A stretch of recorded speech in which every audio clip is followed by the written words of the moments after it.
Welcome to Let's Recap. Today we are talking about everything you need to know before watching Disney's Willow, the series. It's a time of dread because the powerful and evil Queen Bavmorda rules without remorse or mercy. But it is foretold that a child will be born that will bring about the downfall of the Queen. The Queen is worried about this and orders all children to be born under supervision. And if a child bears a specific marking, it needs to be delivered to her so she can perform a ritual on it. The foretold baby, Elora, is born to a Dakani woman. The midwife is able to save the baby, but she is killed in the process. She's able to put the baby on a small raft and float it down the river. Willow's children find the baby, and Willow decides to take her in reluctantly.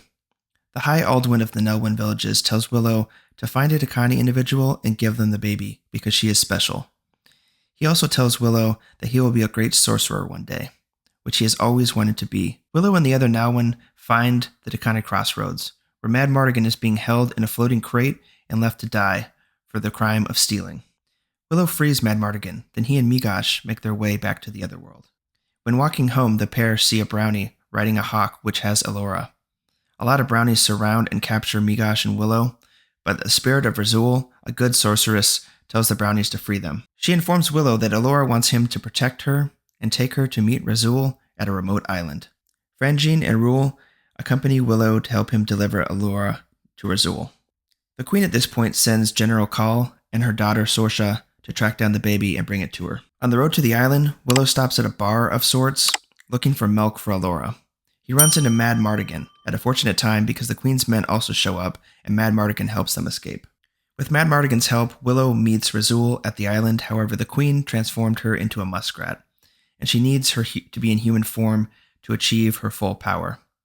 Willow tries multiple times to turn her back into a human, but only is able to turn her to different animals. Madmartigan's part is done, so he leaves, but he's caught by the Queen's men, and they eventually catch Willow, Raziel, and the baby as well.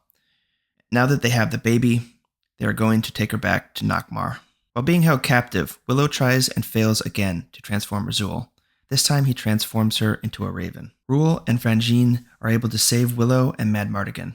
Madmartigan is able to save the baby from Sorsha while under a love potion. Sorsha begins to fall for Madmartigan after this encounter. The group escapes the Queen's army, but they are able to again track them down, and General Kaei is able to get away with the baby and make it back to Nockmaar. The Queen is preparing the ritual to send the baby's soul to the Netherworld, but Madmartigan, Willow, Raziel, and the remaining Galadome army are there to stop her. Sorsha is also with them at this point because she has turned on the Queen and fallen for Madmartigan. Willow is able to transform Raziel back into her human form, and he also devises a plan that fools the Queen's guards into lowering the drawbridge and letting them into the castle. Once in the castle, Willow and Raziel confront Bavmorda, and Willow ends up tricking her into thinking that he made Elora disappear, and Bavmorda, in disbelief, accidentally sends herself to the Netherworld. Raziel gives Willow a book of magic, and she says he's on his way to becoming a great sorcerer. Madmartigan and Sorsha are taking care of the baby, and Willow returns to his family. And that sums it up. If you have any questions or comments, feel free to do so below. If you enjoyed the video, please like and subscribe.